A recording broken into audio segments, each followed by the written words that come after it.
कहानी की दूसरी घटना की ओर बढ़ते हैं मित्रों। त्रिया चरित्र न जाने कोई खसम मारकर सती हुई कि गूढ़ पहेली को खोलने की यह एक और यात्रा है। यह कहावत यूं ही नहीं बनी। इसके पीछे छिपा है मानव मन का एक ऐसा रहस्य जो सत्य को धुंध में लपेट देता है। त्रिया चरित्र अर्थात स्त्री का चरित्र जलेबी सा उलझा एक ऐसी गुत्थी है जिसे कोई नहीं सुलझा पाता। कुछ स्त्रियां कुलटा होकर भी सती सावित्री का स्वांग रचती हैं। वे पति की हत्या तक कर डालती हैं और सती होने का ढोंग करती हैं। मगर यह चरित्र केवल स्त्रियों तक सीमित नहीं, कुछ ही ऐसी होती हैं जो इस कुटिलता की रानी बनती हैं, न कि सभी। आइए आज हम आपको एक ऐसी कहानी सुनाते हैं जो इस कहावत की गहराई को उजागर करती है, जो आपके मन को झकझोर देगी और आत्ममंथन के लिए मजबूर करेगी। प्राचीन काल में गंगा के पवित्र तट पर बसा था मधुरापुर, एक समृद्ध मगर भटका हुआ राज्य। यहां राजा सौम्यराज का शासन था। जैसा उनका नाम वैसा स्वभाव, विलासिता में डूबे, कामुकता के गुलाम। उनके राज में स्वच्छंदता का बोलबाला था। न केवल पुरुष बल्कि स्त्रियां भी नैतिकता की सीमाएं लांघ चुकी थीं। पतिव्रता की इज्जत का बाजार में उछलना आम था।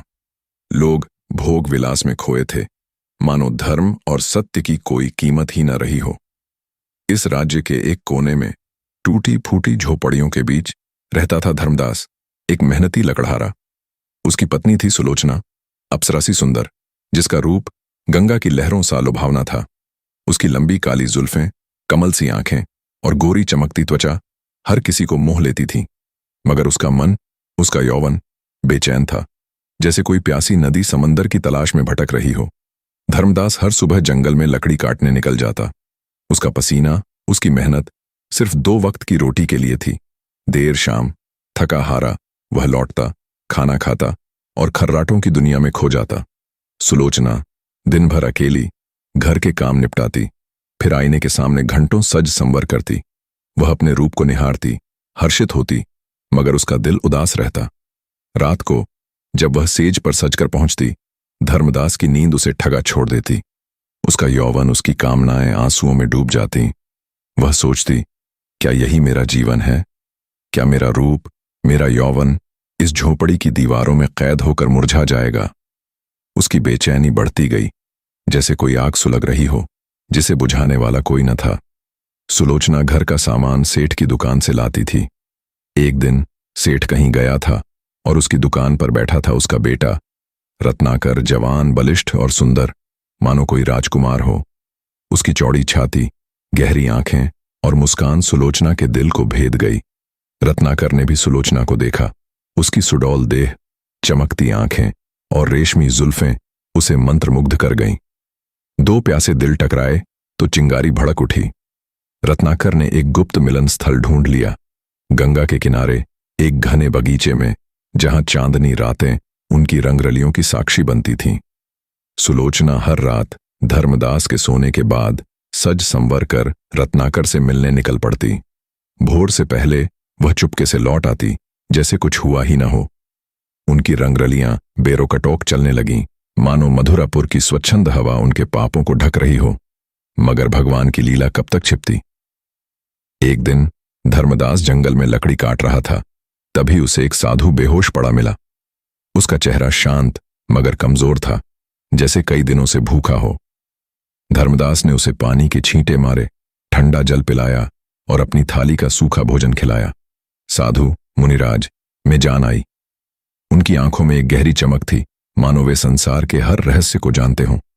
धर्मदास ने आग्रह किया, महाराज, कुछ दिन मेरे घर पधारें, मेरा अतिथि सत्कार स्वीकार करें। मुनिराज ने उसकी भक्ति देखी और मान गए। शाम को वे धर्मदास के साथ उसकी झोपड़ी पहुंचे। सुलोचना ने साधु को देखा तो उसके तन बदन में आग लग गई। उसे डर सताने लगा, ये साधु उसकी चोरी न पकड़ ले। उसने चिल्लाकर कहा, इसे घर में नहीं रख सकते। मगर धर्मदास ने समझाया, केवल 2 दिन की बात है, दया करो। सुलोचना अनमने मन से मान गई। रात को सबने खाना खाया। साधु के लिए आंगन में खाट बिछाई गई। धर्मदास हमेशा की तरह खाना खाकर सो गया, खर्राटों की दुनिया में खो गया। मगर सुलोचना की आंखों में नींद कहां? उसका मन रत्नाकर के पास उड़ गया था। उसका बदन जल रहा था, जैसे कोई ज्वाला उसे भीतर से भस्म कर रही हो। वह उठी, सज संवर की और चुपके से रत्नाकर से मिलने निकल पड़ी। मुनिराज, जो अनजान घर में ठहरे थे, सुलोचना के व्यवहार से शंकित थे। उनकी नींद उड़ी हुई थी। उन्होंने देखा सुलोचना रात के अंधेरे में सजकर कहीं गई और भोर से पहले लौट आई। साधु चुप रहे, मगर उनके मन में सत्य उजागर हो चुका था। अगले दिन जब धर्मदास जंगल से लौटा, मुनिराज ने उसे एकांत में बुलाया। उनकी आवाज गहरी थी। धर्मदास, अपनी पत्नी से सावधान रहो। वह रात को कहीं जाती है, कोई गुप्त मिलन हो सकता है। धर्मदास का चेहरा लाल हो गया। गुस्से से उसका शरीर कांपने लगा। उसने घर पहुंचते ही सुलोचना को पकड़ा, गालियां दी और लाठियों से पीटा। सुलोचना रोती चिल्लाती रही, मगर धर्मदास का क्रोध ठंडा न हुआ। उसने सुलोचना को खाट से रस्सियों से बांध दिया और सो गया। पड़ोस में हरिपाल, एक नाई, रहता था। उसकी पत्नी सुमति सुलोचना सी ही चरित्रहीन थी। उसका भी एक प्रेमी था। सुलोचना और सुमति एक ही नाव की सवार घनिष्ठ सहेलियां थीं। वे एक दूसरे के प्रेमियों के संदेश लाती ले जाती थीं। उस रात जब सुलोचना रत्नाकर से न मिली, रत्नाकर घबरा गया। वह भागा भागा सुमति के पास पहुंचा। सुलोचना को बुला लाओ। सुमति सुलोचना के घर गई तो उसे खाट से बंधा देखा। सुलोचना ने सारी बात बताई। साधु की चेतावनी, धर्मदास का गुस्सा। सुमति ने कहा, चिंता मत कर, मैं तुझे खोल देती हूं। तू रत्नाकर से मिल, मैं तब तक बंधी रहूंगी। सुलोचना का चेहरा खिल गया। सुमति ने उसे खोला, खुद बंध गई। सुलोचना रत्नाकर के पास चली गई। मुनिराज खाट पर पड़े। ये सब देख रहे थे, मगर चुप रहे। रात को धर्मदास की नींद खुली। सुलोचना की कराहें उसे याद आईं। उसे दया आई, मगर मन में शंका थी, क्या वह फिर प्रेमी से मिलने जाएगी?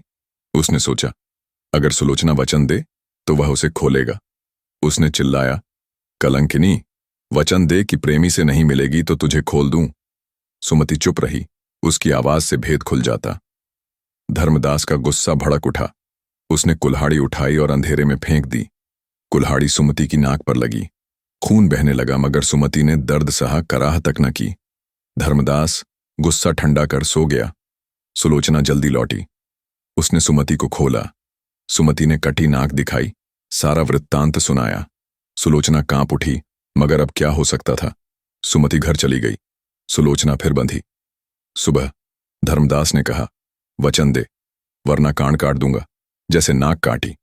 सुलोचना के दिमाग में युक्ति सूझी। उसने नाटक शुरू किया। जोर जोर से रोते हुए बोली, तुम मर्द बेरहम हो, मुझ पर झूठा इल्जाम लगाकर नाक काट दी। मैं पतिव्रता हूं, आज सिद्ध कर दूंगी। उसने आसमान की ओर देखा। हे प्रभु, माता गौरी, यदि मैं सती हूं तो मेरी कटी नाक जुड़ जाए। वह ओम नमो भगवते वासुदेवाय जपने लगी। कुछ पल बाद चीखी, मेरी नाक जुड़ गई। भगवान को प्रणाम कर धन्यवाद दिया। धर्मदास ने नाक छुई, वह वैसी ही थी। वह आश्चर्य से देखता रहा, पछताने लगा। उधर सुमति ने चेहरा ढक रखा था। हरिपाल ने उस्तरा मांगा। सुमति नाक कटने से चिढ़ी, ने चाकू फेंका। हरिपाल ने गुस्से में छोटा उस्तरा फेंका। सुमति ने उसे पकड़ा और चिल्लाई, मेरी नाक काट दी। भीड़ जमा हुई। लोगों ने कटी नाक और उस्तरा देखा। हरिपाल को दोषी माना। सिपाहियों ने उसे पकड़ा। राजा की अदालत में सुमति ने हरिपाल पर इल्जाम लगाया। हरिपाल को मृत्युदंड मिला। मुनिराज ने यह सुना तो उनका हृदय कांप उठा। एक निर्दोष की जान जा रही थी। वे राजा के पास गए, सारा वृत्तांत सुनाया। धर्मदास, सुलोचना और सुमति को बुलाया गया।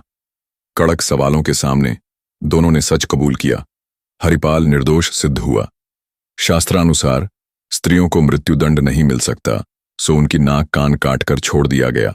मुनिराज बोले, त्रिया चरित्र न जाने कोई, कसम मारकर सती हुई। यह पहेली है मानव मन की, जो सत्य को झूठ का चोला पहना देता है। सावधान रहो, अंधविश्वास से बचो। दोस्तों, आपको यह कहानी कैसे लगी, हमें कमेंट करके जरूर बताएं। इसी तरह की कहानियों की हमने एक प्लेलिस्ट बना रखी है, उसे भी चेकआउट करना ना भूले। जल्दी मिलते हैं एक नई कहानी में। तब तक अपना ख्याल रखें। धन्यवाद।